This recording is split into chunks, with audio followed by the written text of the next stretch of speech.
Good day mga ka-digital. For today's video, sisilipin lang natin yung mga available DTV channels na masasagap sa Davao Region.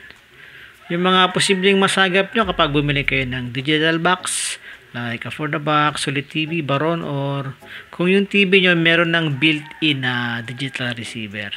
As of today, August 24, 2023 ay may 20 plus DTV channels ang posibleng masagap sa area ng Davao. Lalo na kung nasa Davao City ang location nyo or malapit kayo sa Shrine Hills, Matina, kung saan halos magkakasunod lang ang mga TV transmitter sa area na yon. Itong mga channel lineup na to ay subject to change without notice.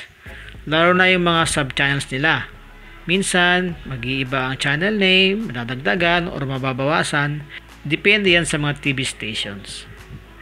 So, ang mga DTV channels na posibleng masagap mo, una, yung TV5 channels kung saan nandyan ang TV5, 1PH at 1 Sports. Nandyan din ang Zoe TV na may channel na A to Z at Light TV. Meron din Beam channels na kung saan mapapanood ang Pi, K-Channel, All TV, TV Shop, Live TV at Pilipinas HD. Sa GMA channels naman, nandyan ang GMA, GTV, Heart of Asia, Halipop, iHeart Movies, Pinoy Hits, at isang unknown channel. Meron pang SMNI at SNC Uplink. Tatlong PTV din ang masasagap kung sakaling makuha ito ng Digibox nyo. Yan ay PTV SD1, PTV SD2, at PTV SD3. Tapos yung latest additional DTV channels from Eagle Broadcasting Corporation, yung Net25 at INC TV. Sa ibang area naman ng Davao tulad ng Davao del Norte, siguro mga less than 20 channels lang ang posibleng masagap doon.